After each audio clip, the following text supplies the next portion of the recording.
اعوذ باللہ من الشیطان الرجیم بسم اللہ الرحمن الرحیم منہا خلقناکم وفیہا نعیدکم ومنہا نخرجکم تارة اخرى وَلَقَدْ أَرَيْنَاهُ آيَاتِنَا كُلَّهَا فَكَذَّبَ وَأَبَى قَالَ أَجِئْتَنَا لِتُخْرِجَنَا مِنْ أَرْضِنَا بِسِحْرِكَ يَا مُوسَى فَلَنَأْتِيَنَّكَ بِسِحْرٍ مِثْلِهِ فَاجْعَلْ بَيْنَنَا وَبَيْنَكَ مَوْعِدًا لَا نُخْلِفُهُ نَحْنُ وَلَا أَنْتَ مَكَانًا سُوًى قَالَ مَوْعِدُكُمْ يَوْمُ الزِّينَةِ وَأَنْ يُحْشَرَ النَّاسُ ضُحًى فتولى فرعون فجمع كيده ثم أتى قال لهم موسى ويلكم لا تفتروا على الله كذبا فيسحتكم بعذاب وقد خاب من افترى فتنازعوا أمرهم بينهم وأسروا النجوى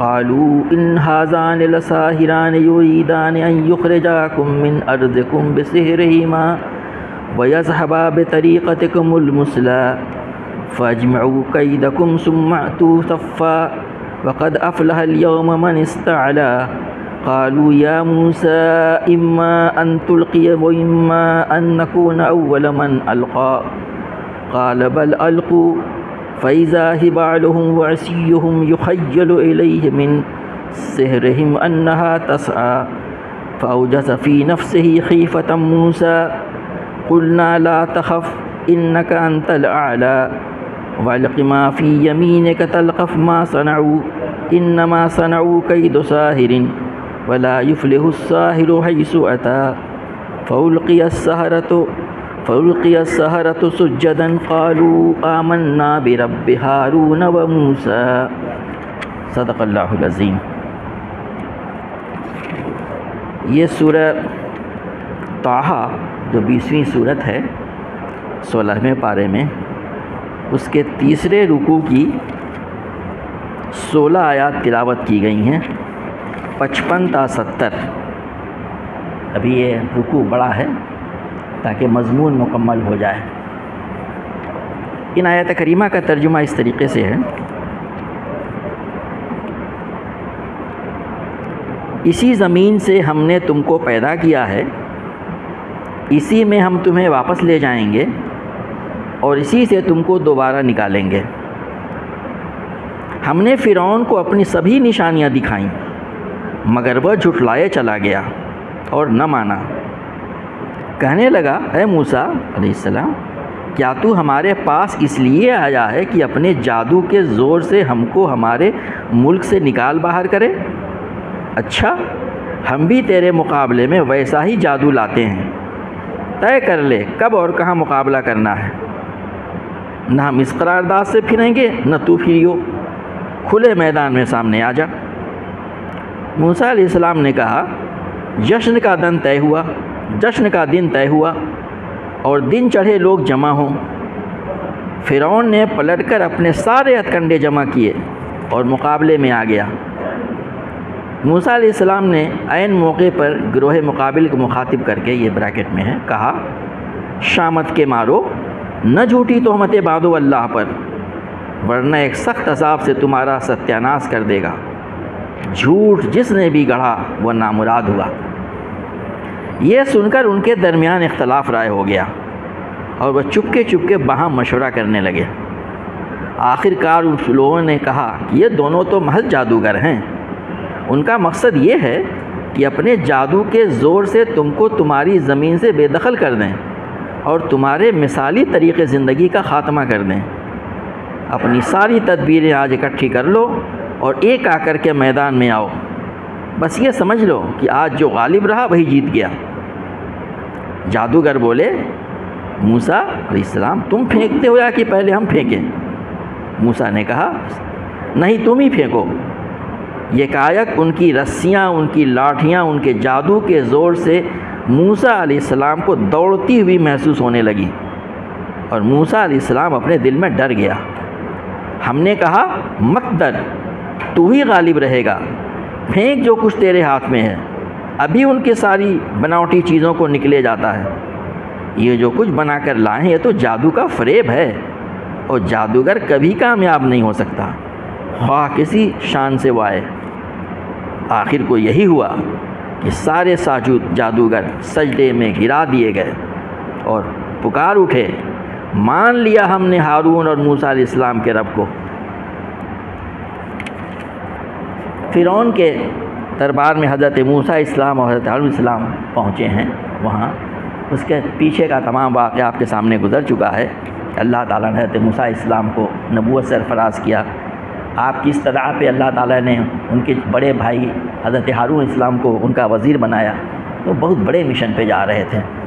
بتایا جا چکا ہے کہ یہ پہلا واقعہ ہے تاریخ میں کہ ایک نبی کو دوسرا نبی اس کا وزیر بنایا گیا معمول، ورنہ تمام انبیاء کرام اکیلے ہوا کرتے تھے، کیونکہ مہم بھی کوئی معمولی نہیں تھی۔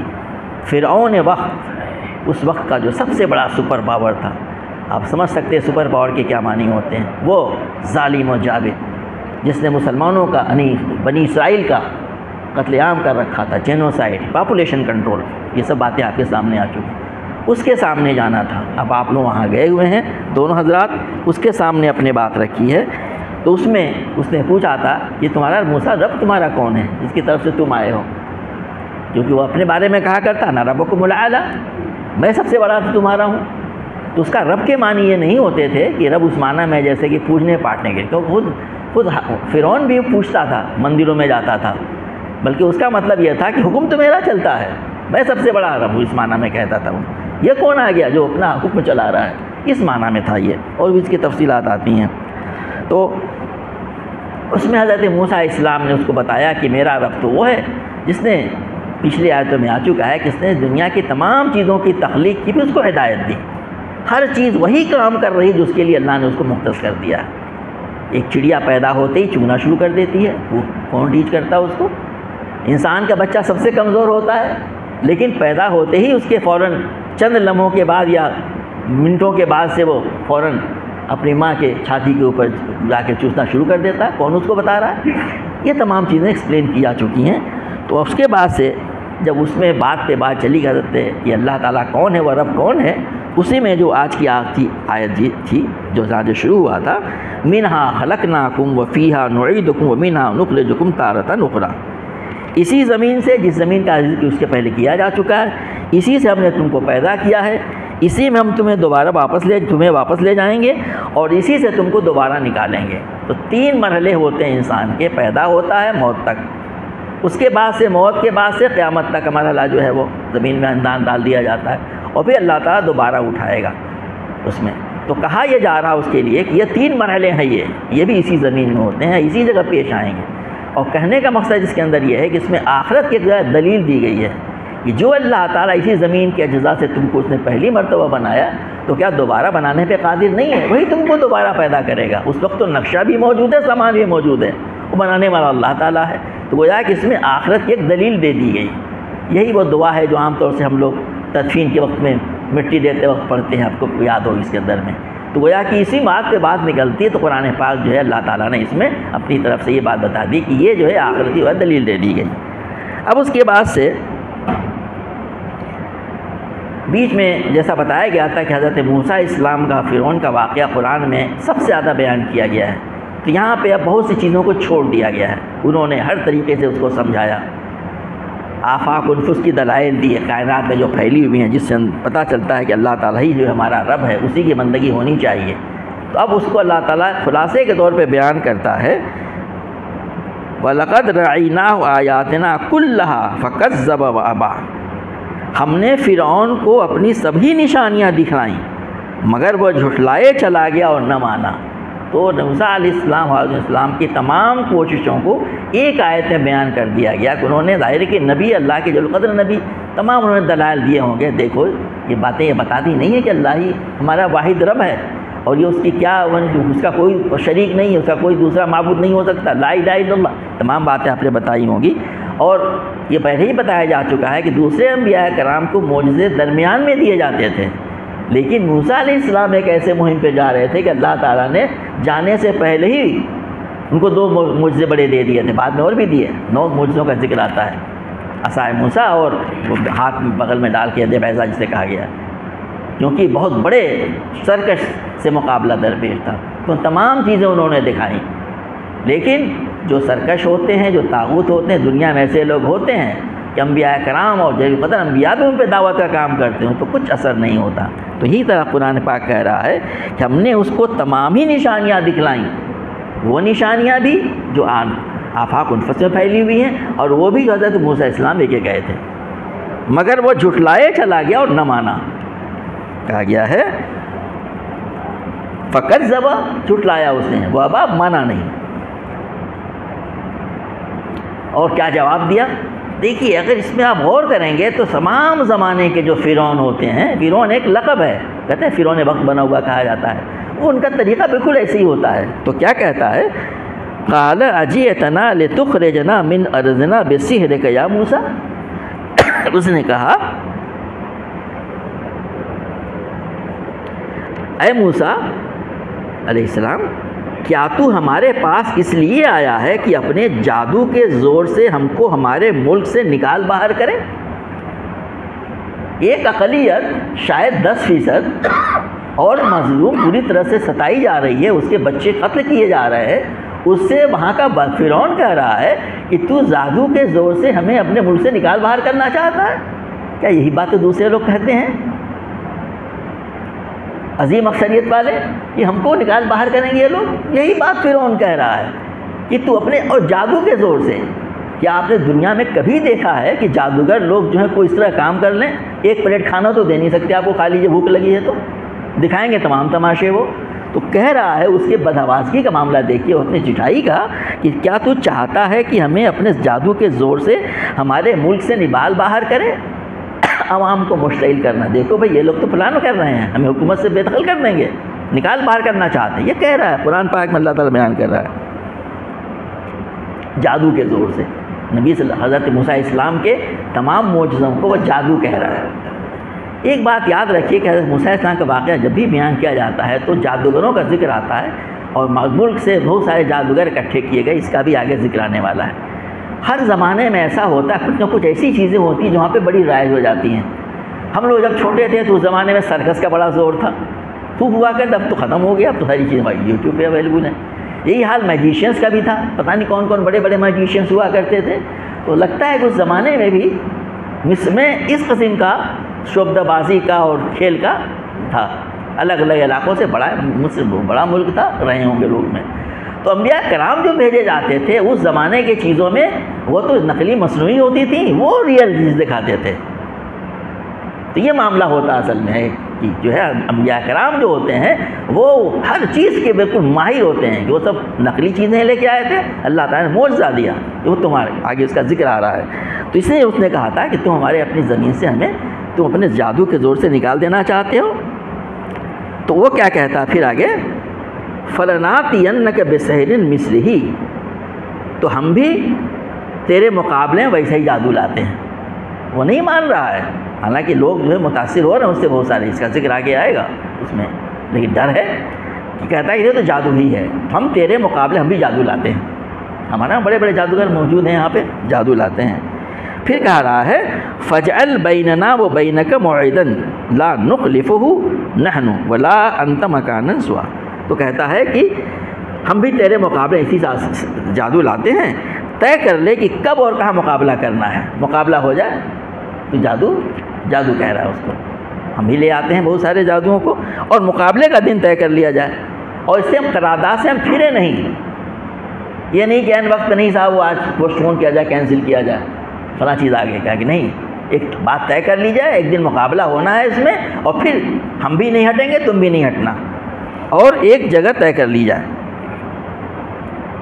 اور پھر کہا گیا ولا انت مکانن سوا، یہاں ترجمہ علماء نے کیا کھلے میدان میں آ جا، سامنے آ جا، مکانن سوا۔ ایک ترجمہ یہ بھی کیا گیا ہے کہ ایک کیا کہتے ہیں کہ ایک کنوینینٹ جگہ پہ آ جا، معقول جگہ پہ۔ مولانا صاحب اسلامی ترجمہ اس میں کیا ہے اس طریقے سے کہ ایسی جگہ سے جہاں تمہارے بھی آدمی سارے آ جائیں، اپنے وقت سے پہنچ جائے، ہمارے آدمی بھی ہیں۔ حضرت موسیٰ علیہ السلام نے کہا یہ مطلب دونوں معنی لیے آ سکتے ہیں، بہت بڑا مجمع ہونا ہے، پورے ملک کا معاملہ ہے، بڑے بڑے شہروں سے لوگ آئیں گے، تو مکانن سوا کے معنی ایک بہت بڑے ہموار میدان میں جہاں سب لوگ دیکھ سکیں۔ اس زمانے اسٹیڈیم اور تو ہوا نہیں کرتے ہوں گے، اس کا ذکر کیا اس نے، کر لیا جائے۔ حضرت موسیٰ علیہ السلام اللہ کے نبی ہیں، اللہ نے ان کو بھیجا ہے، ہم تمہارے ساتھ ہیں، دیکھیں گے سب کریں گے، فوراً آپ نے جواب دیا قال موعدکم یوم الزینہ وَأَن يَحْشَرَ النَّاسُ ضُحًى. جیسا کہ ہر ملک میں ہوتا ہے کچھ نیشنل ڈیز ہوا کرتے ہیں، ایسا محسوس ہوتا ہے کہ مصر میں بھی کچھ 2-3 دن ایسے ہوا کرتے تھے جہاں تمام لوگ اس دن اکٹھے ہوتے تھے، میلے کا دن، میلے ٹھیلے جیسے پہلے بھی ہوا کرتے تھے.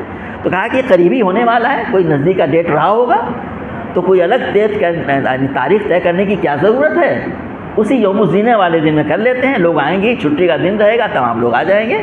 تو آپ نے فوراً کہا کہ چلیے جو ہے کیا تھے کہ جشن کا دن طے ہوا. اور آپ نے یہ بھی کہا وَأَن يُحْشَرَ النَّاسُ ضُحًى، اور لوگ جو ہیں وہ دن چڑھے لوگ جمع. ضحیٰ ہم جانتے ہیں، صلاۃ الضحیٰ کہتے ہیں، چاشت کی نماز 10-11 بجے کا آتا ہے، بالکل سورج پوری روشنی کے اندر میں، کسی قسم کا کوئی کنفیوژن نہ رہے کہ صاحب اندھیرا تھا، ذرا سا کچھ ٹرک ہو گئی، بالکل دن چڑھے، ضحیٰ کا وقت طے پایا. حضرت موسیٰ علیہ السلام نے کہا کہ بس زینت کا والا دن، جشن والا دن طے پایا اور لوگ دن چڑھے اکٹھا ہوں.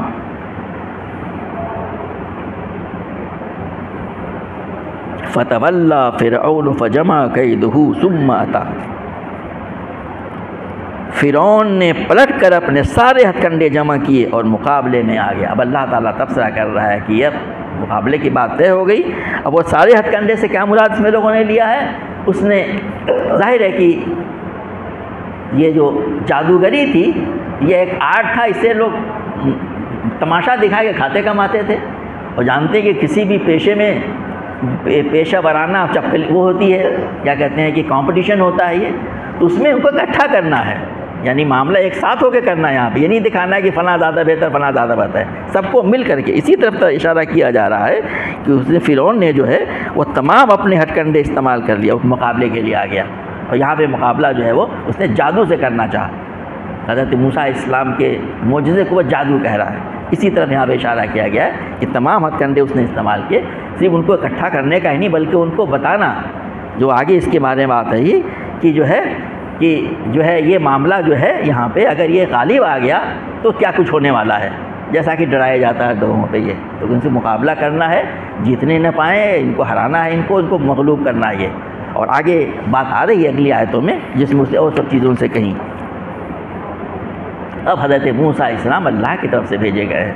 اللہ کا نبی ہر موقع کو دیکھتا ہے کہ کون سا بہترین موقع ہے اپنی بات پہنچانے کے لیے.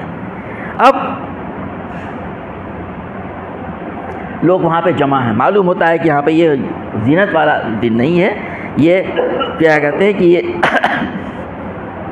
یہ پہلے ابھی میٹنگس ان کی چل رہی ہیں اس کے اندر میں، ان کے درمیان میں اس نے کہا، حضرت موسیٰ علیہ السلام نے کہا، جس میں کہ فرعون ہے، اس کے درباری ہیں اور کچھ اور لوگ معجزین بلائے گئے ہوں گے لوگوں کے، کیسا بڑا مقابلہ ہے. یہ ایک ایسا شخص ہمارے سامنے آئے جو ایسی سی باتیں کر رہا ہے، تو کوئی بڑی میٹنگ کی بات کہی جا رہی ہے. تو اس میں کہا، موسیٰ علیہ السلام نے کہا، عین موقع پر مد مقابل کو مخاطب کر کے کہا.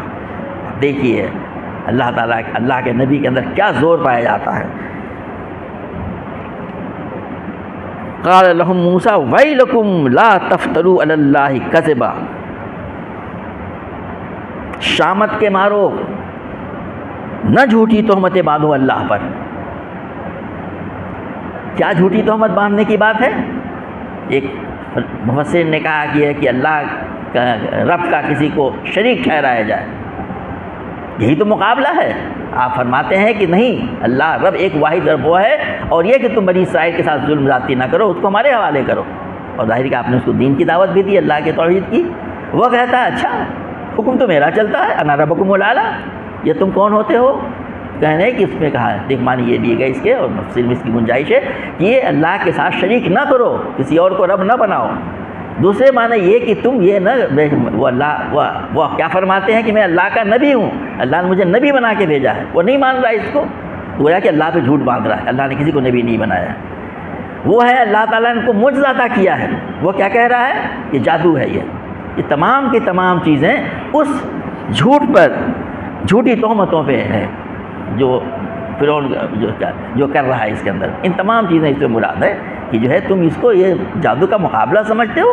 نہیں، اللہ رب واحد ہے، اس کا کوئی شریک نہیں ہے، اسی کا حکم چلنا چاہیے، اسی کی اطاعت فرما برداری ہونی چاہیے. اس نے نبی بنایا، میں نبی اللہ کا ہوں، میں بنا بھیجا ہوا اس نظر میں.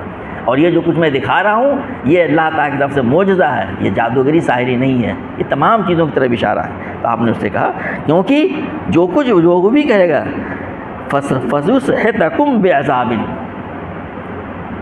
اس کے یُسْحِتَكُمْ کے معنی لیے گئے ہیں کہ جس طرح سے ہڈیوں سے گوشت نوچ لیا جائے۔ اللہ تعالیٰ تمہیں اس کے اوپر تم تہمت باندھو گے اللہ کے اوپر میں کہ اللہ نے کسی کو نبی نہیں بنایا، کوئی اس کا شریک ہے، تو تمہیں سخت عذاب دے گا وہ۔ یہ نبی کا کام ہوتا ہے کہ بڑے دربار میں فرعون وقت کے سامنے آپ کہہ رہے ہیں کہ اللہ پہ جھوٹی موتے مت باندھو، ورنہ اللہ تعالیٰ تمہیں سخت عذاب سے تمہارا ستیہ ناش کر دے گا۔ کیونکہ وقد خواب من افترا، جس نے بھی جھوٹ گڑا وہ نامراد ہوا۔ ایک چھوٹے سے جملے میں اللہ تعالیٰ کی طرف سے بتایا کہ جھوٹ نہیں کرنا چاہیے، اور یہ اس کو وہی سنا دی جو شخص بھی اللہ کے ساتھ جھوٹ کرتا ہے، اس پہ جھوٹی تہمت لگاتا ہے، وہ کبھی جھوٹ کرتا ہے وہ نامراد ہوتا ہے، کامیاب نہیں ہو سکتا ہے۔ سوچ لو، بڑی بات ہے، یہ اللہ کا نبی کہہ رہا ہے وہاں پہ۔ اب ظاہر ہے اس سے جس جوش سے اور جس کیا کہتے ہیں کہ خود اعتمادی سے اللہ کے نبی نے یہ بات کہی ہوگی، اس مجمع کون تھا؟ فرعون کے درباریوں کا، دوسرے لوگوں کا، جو بڑے بڑے لوگ ہوں جن سے مشورے کے لیے بلایا گیا۔ فتنازعوا، ان کے اندر اختلاف رائے ہو گیا۔ ہاں بھی بات تو صحیح کہہ رہے ہیں، کسی کا نہیں سب گڑبڑ ہے، یہ سب ہر طرح کی باتیں ہوتی ہیں۔ تو فتنازعوا امرہم بینہم، تو اور ظاہر ہے کہ اصل رولر تو فرعون صاحب ہیں، تو کہنا ہے کہ وہ اسروا وامرہم فتنازعوا امرہم، ان کے اندر آپس میں اختلاف ہو گیا۔ وہ اسروا نجوا، انہوں نے آپس میں سرگوشی کرنی، آپس چپکے سے۔ بات کیا ہوتی ہے؟ طرح طرح کی باتیں ہو رہی ہیں، لیکن جب وہ جو اصل اس کا سردار ہے فرعون جو ہے، جب وہی نہیں آمادہ ہو رہا ہے تو دوسرے کیا کر لیں گے؟ اس کی بات گویا کہ حاوی آئی، وہ سب پہ حاوی ہوا، تو وہ آپس میں وہ لوگ سرگوشیاں کرنے لگے، کیا کرنا چاہیے، نہیں کرنا چاہیے، اس کا مقابلہ نہیں کرنا چاہیے، مان لینا چاہیے، چھوڑ دینا چاہیے فی الحال، late it go for some time, جو بھی بات کہی گئی ہو، اس طرح کی باتیں کہی گئی ہوگی۔ تو کہا ہے، لیکن جیسا کہ ہمیشہ ہوتا رہتا ہے کہ چند لوگ ہوتے ہیں سر پھرے، اور سب سے بڑا سر پھرا بھی فرعون ہے۔ اب اس نے کیا کہا؟ قالوا ان ھذان لساحران یریدان ان یخرجاکم من ارضکم بسحرہما ویذھبا بطریقتکم المثلی۔ بڑی زبردست بات، دو کا صیغہ استعمال ہوا ہے، دونوں، یہ دونوں کون؟ حضرت موسیٰ حضرت ہارون علیہ السلام۔ کہنے لگا، کہا گیا آخر کار کچھ لوگوں نے کہا، اس کا مطلب ہے کہ چند لوگوں اور ملا لیا ہوگا، شامل ہو گئے، یہ دونوں تو محض جادوگر ہیں، ان ھذان یعنی ساحران، یہ دونوں تو محض جادوگر ہیں۔ اس چیز کا انکار کر رہا ہے آپ کے نبی ہونے کا، اللہ کے رب ہونے کا، دونوں جادوگر ہیں۔ ان کا مقصد یہ ہے کہ جادو کے زور سے تم کو تمہاری زمین سے بے دخل کر دیں۔ یاد رکھیے پچھلی آیتوں میں یہی بات کہی جا چکی ہے، اس نے کہا تھا، اب پھر وہی ریپیٹ کر رہا ہے کہ دونوں محض جادوگر ہیں، اور صرف یہ چاہتے ہیں کہ جادو کے زور سے تم کو تمہارے زمین سے بے دخل کر دیں۔ وہی ہے، اور آگے جو بات کہی ہے وَيَذْهَبَا بِطَرِيقَتِكُمُ الْمُثْلَىٰ، اور تمہارے مثالی طریقے زندگی کا خاتمہ کر دیں۔ بالکل یہی باتیں کہی جاتی ہیں۔ ہمارا جو کلچر، ہمارا جو آرٹ صدیوں سے ڈیولپ ہوا ہے، یہ ہمارے بڑے بڑے جو ہیں آرٹ کے جو نمونے ہیں یا فلاں چیزیں ہیں، اشاروں میں آپ بات سمجھ جائیں، یہ سب چیزیں ختم ہو جائیں گی۔ کیا کلچر ان کا تھا؟ چند سو سال پہلے تھے، یوسف السلام کے زمانے میں دیکھ چکے ہیں کہ ان کے وہاں کی خواتین کیا تھیں، یہ ذکر سورہ یوسف میں بھی آ چکا ہے، یہ ان کا تہذیب تھا، یہ عورتوں والا۔ اور باقی کیا تھا ان کا؟ جو ان کا کلچر تھا، ان کی تہذیب، ان کے آرٹ، ان کی ثقافت، ان کی بلڈنگیں، آج بھی اس کے تمام نمونے مصر میں ان علاقوں میں پھیلے ہوئے ہیں، اور اب تو ویڈیو میں دیکھا جا سکتا ہے۔ اسی طرح اشارہ کرتے سب ختم ہو جائے گا، نرے بس مذہبیت رہ جائے گی۔ آج کے زمان میں کیا کہا جاتا ہے، مولوی لوگ رہ جائیں گے، بس کسی قسم کی بات وہ کہہ رہا ہے۔ یہی بات ہر زمانے میں جو بدمعاش ہوتے ہیں، وہ جو طاغوت ہوتے ہیں، کہا کرتے ہیں لوگوں کے بارے میں، اصلاح کار لوگوں کے بارے میں، یہ سب چینج کر دیں گے۔ یہ تمہارا آرٹ یا تمہارا کلچر، یہ فلاں جو انٹرنیشنل کانٹیسٹ ہو رہے ہیں، یہ سب ختم ہو جائیں گے، کیا بچ جائے گا؟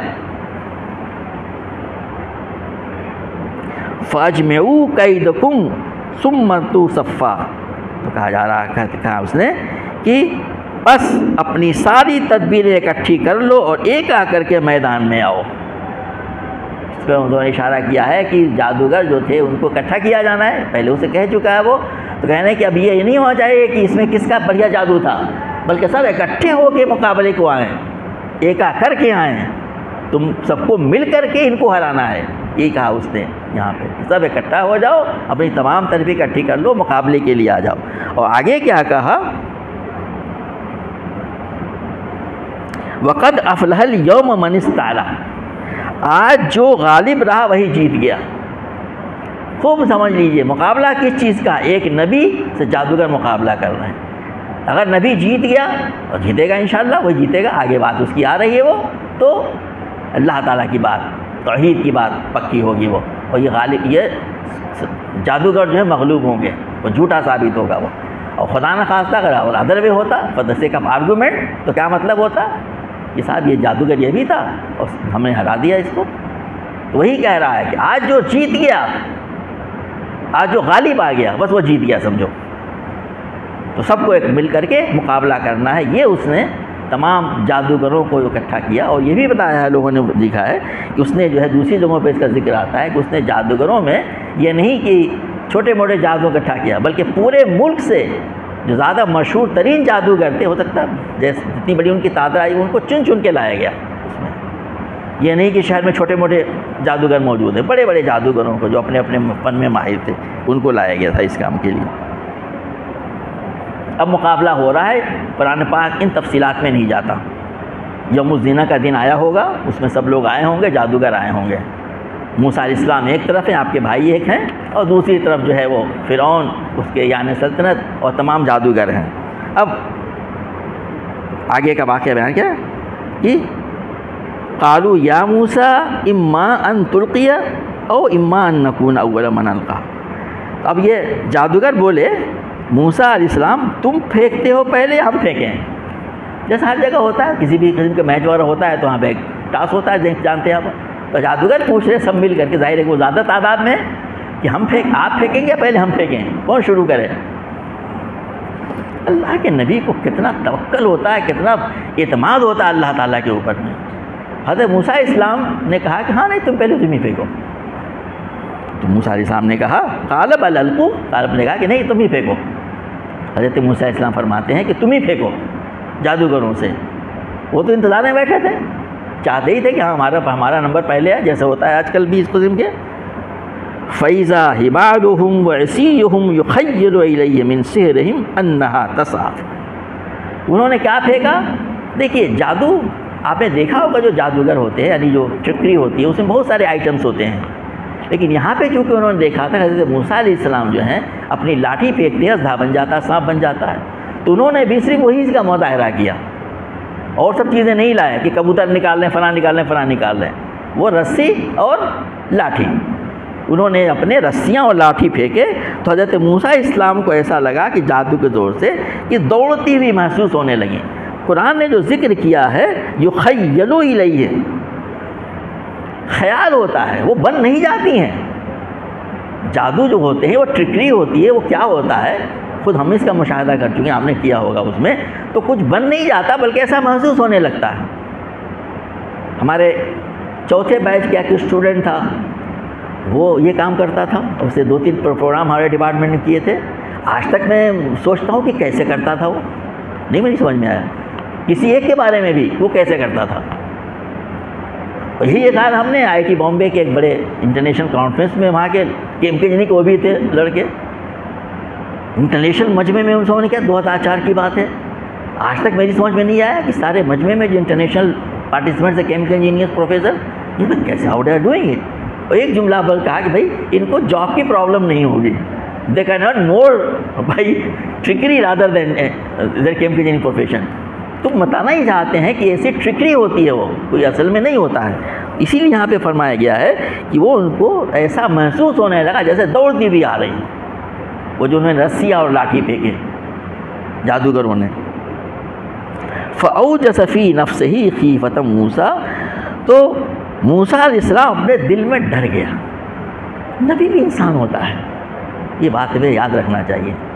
خیفہ کا لفظ استعمال کیا کہ مطلب ہوتا ہے دل میں، یعنی بہت زیادہ نہیں، اس کو ذرا سا لگا. اب یہ ڈر کس قسم کا؟ ایک ڈر تو یہ تھا کہ صاحب انہوں نے صرف لاٹھی پھینکتے تھے، انہوں نے رسی بھی ڈالی، ایک تو ڈبل یہی ہو گیا. آپ اکیلے، انہوں نے پتہ نہیں کتنے تھے، 20 30 40 کتنے تھے وہ. ایک عجیب سا کچھ نفسیاتی اثر ہوگا.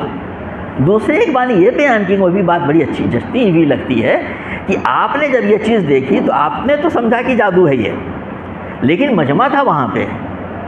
آپ دل میں اس بات سے ڈرے کہ وہ مجمع پہ کیا اثر پڑے گا اس کا، یہ تو اس سے مسحور ہو جائیں گے سارے مجمع والے کہ جادوگر تو کامیاب ہو گئے، اتنا سارا انہوں نے پھینک ڈالا یہ سارے کے سارے جادوگر. تو انہوں نے کہا کہ ایک مطلب یہ ہے اس کا، کہ موسیٰ علیہ السلام اپنے دل میں ڈرا کہ یہ جادو کا اثر ہمارے ان لوگوں پہ نہ ہو، یہ اس کا برا اثر نہ لے. یہ معنی بھی لیے آ سکتے ہیں. اب اللہ تعالیٰ نے تو پہلے ہی کہہ دیا ہے کہ تم جاؤ، ہم تمہارے ساتھ ہیں، میں تمہارے ساتھ ہوں، میں دیکھ رہا ہوں، سن رہا ہوں. اللہ تعالیٰ کی طرف سے وحی آپ کے اوپر ہوتی ہے. قُلْنَا لَا تَخَفْ إِنَّكَ أَنْتَ الْأَعْلَى، ہم نے کہا مت ڈرو، تو ہی غالب رہے گا، مت ڈرو، تو ہی غالب رہے گا. اللہ تعالیٰ کی طرف سے بات وحی کی گئی. وَأَلْقِ مَا فِي يَمِينِكَ تَلْقَفُ مَا صَنَعُوا إِنَّمَا صَنَعُوا كَيْدُ سَاحِرٍ. آگے جا گیا ہے کہ جو کچھ تیرے ہاتھ میں پھینک اسے، ابھی ان کی ساری بناوٹی چیزوں کو نگلے جاتا ہے. اللہ تعالیٰ نے کہا کہ تو تیرے ہاتھ میں ہے، اسے پھینک، ان کی تمام بناوٹی چیزوں کو نگل لے گا وہ. اللہ تعالیٰ نے کہا کہ صنعوا بناوٹی ہے، وہ سب بناوٹی ہیں، تو اپنے ہاتھ میں جو کچھ تیرے ہاتھ میں کیا ہے، عصا ہے، اس کو پھینک، ان کی تمام بناوٹی چیزوں کو وہ نگلے جاتا ہے. یہ جو ان جادوگروں نے کی جو چال ہے، یہ ان کی جو ٹرک ہے. وَلَا يُفْلِحُ السَّاحِرُ حَيْثُ أَتَىٰ، اور جادوگر کبھی بھی کامیاب نہیں ہو سکتا چاہے وہ کسی شان سے وہ آئے. اللہ تعالیٰ نے ایک جو جملہ کہا یہاں پہ، یہ بات جنرل ہے، معاملہ صرف وہیں کا نہیں ہے یہ جادوگر کامیاب نہیں ہوں گے، بلکہ جادوگر کہیں پر بھی آئیں وہ کامیاب نہیں ہو سکتے، وہ کسی طرف سے آئے وہ. تو یہ ایک یونیورسل بات اللہ تعالیٰ ہے کہ جادوگر کامیاب نہیں ہو سکتے. کیا آپ نے کبھی سنا ہے، میں نے آپ سے بھی ذکر کیا 2-3 اپنے پروگرام کا، جس کا کہ میں عینی شاہد ہوں، اور آج تک میں نہیں ایک چیز کو بھی سمجھ پایا کہ اس نے کیا کیا ہوگا. ساری رات پروگرام دیکھنے کے بعد، نشہ کے بعد میں سوچتا ہے کہ کیا کیسے ہوگا، اس نے نہیں سمجھ میں آیا.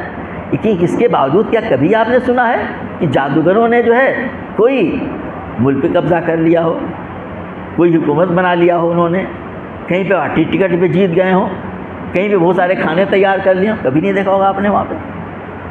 تو آتا ہے کہ کبھی کامیاب نہیں ہو سکتا، یعنی کوئی چیز بھی وہ کرے جادوگر کامیاب نہیں ہو سکتا. اللہ تعالیٰ کی طرف سے یہ بات کہی گئی ہے. اب یہ بات پہلے بتائی جا چکی ہے کہ جب فرعون جو ہے ان جادوگروں سے بلا کر کے ان کو بتا رہا تھا کہ دیکھو مقابلہ کرنا ہے، ایک ہو کے کرنا مقابلہ میں، جو آج غالب آگے وہی جیت جائے گا. تو جادوگروں نے بھی پہلے سے چیزیں دیکھی تھیں، ان میں سے کتنے ایسے تھے جس کا آگے ذکر آئے گا انشاءاللہ آئندہ اس میں، اور اس میں بھی ہے وہ کہ جو ہے وہ جانتے تھے کہ یہ اللہ کے نبی ہی ہیں، یہ جادو نہیں ہے، وہ خود جانتے تھے. لیکن بادشاہ وقت جو ہے کہہ رہا نہیں مقابلہ کرو، وہ آگ بھی گئے تھے ساتھ میں. وہ انہی کا معاملہ اس کا بھی ہے کہ وہاں پہ وہ آئے تھے. جب انہوں نے دیکھا، اپنے بارے میں خوب جانتے تھے، ان کی جو تھی وہ ٹرک نہیں تھی، اور جب حضرت موسیٰ السلام اپنا عصا پھینکا تو تمام کو نگلتا چلا گیا. اس میں نگلنے کے بارے میں کہا جا ہے کہ وہ ان کو تلقف کرے گا، ان کو نگل لے گا. اس کے 2 معنی بیان کیے گئے ہیں. ایک تو یہ کہ ان کے جو لاٹھیاں اور سانپ رسیاں جو ہیں وہ سانپ جیسی دوڑ رہی ہیں. ایک معنی تو یہ ہو سکتے ہیں کہ حضرت موسیٰ السلام جب اپنا عصا پھینکا وہ اژدہا بن گیا تو سب کو نگلتا چلا گیا. ایک معنی تو یہ ہو سکتے ہیں، ٹھیک ہے یہ مطلب. دوسرے معنی اس کے یہ بھی لیے گئے ہیں کہ وہ جیسے ہی وہ آگے آیا تو ان کی جو لاٹھیاں اور جو رسیاں تھیں وہ سانپ کے بجائے لاٹھی نظر آنے لگی، رسی جو ہے رسی نظر آنے لگی جو کہ سانپ بن گئی تھی. دونوں معنی لیے آ سکتے ہیں، تبھی تو نظر آئے گا کہ جادو ہے یہ. تو دونوں چیزیں مراد لے سکتے ہیں. ایک تو یہ کہ اس کو نگل گیا، ختم ہو گئی، اور دوسرے یہ معنی بھی مفسرین نے لیے ہیں کہ اس کے معنی ہے کہ ان کے جادو کو جو نے اس کے جو قید کو اس کو بے اثر کر دیا، تو جو لاٹھی تھی جو سانپ نظر آ رہی تھی دوڑتی، وہ لاٹھی دکھائی پڑنے لگی لوگوں کو، اور جو رسی تھی وہ رسی دکھائی پڑنے لگی. دونوں معاملوں میں نتیجہ ایک ہی ہے. حضرت موسیٰ السلام کا جو معجزہ ہے وہ اژدہا سب کو ختم کر گیا، نکل گیا وہاں پہ. بس اس چیز کو دیکھ کر کے جو جادوگر تھے وہ تو سمجھ گئے، پہلے سمجھے ہوئے تھے، ان کے اندر ایمان کی نمک موجود تھی۔ فَأُلْقِيَ السَّحَرَةُ سُجَّدًا، آخر کار کو یہی ہوا کہ وہ جادوگر سجدے میں گرا دیے گئے۔ قرآن کے الفاظ دیکھیے، وہ یعنی ایسا لگا جیسے وہ کسی گرا دیا ہو، بالکل اسپونٹینیس جسے ہم لوگ انگریزی میں کہا کرتے ہیں، وہ اللہ نے وہ سجدے میں گرا دیے گئے۔ اس سے بڑا زور پایا جاتا ہے، کیونکہ ان کے اندر پہلے سے وہ سمجھ رہے تھے کہ معاملہ جادوگر کا نہیں ہے، یہ معاملہ ایک نبی سے مقابلہ ہم کر رہے ہیں، تو جادوگر سجدے میں گرا دیے گئے۔ اور کیا انہوں نے کہا؟ قالوا آمنا برب ہارون و موسیٰ، اور وہ پکار اٹھے کہ ہم نے مان لیا ہارون اور موسیٰ کے رب کو۔ اسی بات کی دعوت تو دی جا رہی تھی کہ رب وہ ہے، تو سجدے میں گرا دیے گئے۔ انہوں نے کہا کہ ہم نے موسیٰ اور ہارون کے رب کو مان لیا، مسلمان ہو گئے، ہم ایمان لے آئے۔ بظاہر بہت چھوٹا سا جملہ معلوم ہوتا ہے، لیکن بہت بڑی بات اس میں کہی گئی ہے۔ اب آپ کیا سمجھتے ہیں کہ باقی تمام لوگوں نے یہی اثر قبول کیا؟ نہیں، اس کے بعد وہ کچھ فرعون نے کیا، اس سے بھی سخت اور اس سے بھی زیادہ طغیانی اس کے اندر آ گئی۔ یہی ہوتا ہے، یہ سمجھنا کہ معجزہ دکھانے کے بعد سے لوگ سارے مان لیتے ہیں، نہیں ہوتا ہے۔ حضرت ابراہیم علیہ السلام جلتی ہوئی آگ میں ڈالے گئے، یہ کوئی بڑا معمولی معجزہ ہے؟ آپ زندہ بچ جائیں، کلنا یا نار کونی مردن و سلام علی ابراہیم، وہ آتش جو ہے وہ باغ بن جائے، وہ ٹھنڈی ہو جائے، کیا لوگ ایمان لائے؟ نہیں ایمان لائے۔ اسی طرح سے ہوتا رہا ہے، یہاں پر بھی یہی ہوا کہ وہ کچھ لوگ تو ایمان لائے، لیکن فرعون کے اوپر اس کا اثر نہیں ہوا۔ یہ ہے میرے بھائیوں بات ہمیں یاد رکھنا چاہیے کہ جب بھی دنیا میں جو بڑے بڑے طاغوت ہوتے ہیں، جو فرعون بنے ہوتے ہیں، ان کے سامنے دعوت کی جاتی ہے، اور دعوت دینے والا کون ہے؟ اللہ کے برگزیدہ نبی، ایک نہیں دو نبی آئے ہوئے ہیں۔ تو اس کے اثرات کیا کرنا چاہیے، اس کی تمام اس میں حکمتیں بیان کی گئی ہیں، کیسے انہوں نے دعوت دی، ان کو کس طرح سے ان کو قریب کیا، لیکن اس کے کیا اثرات ہوتے ہیں بھی اللہ تعالیٰ نے بتا دیا ہمیں اس قیامت کے لیے۔ اللہ تبارک و تعالیٰ نے قرآن پاک کو پڑھنے، اس کو سمجھنے، اس کے معاملے اور غور کرنے اور اس پہ عمل کرنے کی توفیق عطا فرمائے۔ ربنا تقبل منا انک انت السمیع العلیم وتب علینا انک التواب الرحیم۔ سبحان ربک رب العزۃ عما یصفون وسلام علی المرسلین والحمد للہ رب العالمین۔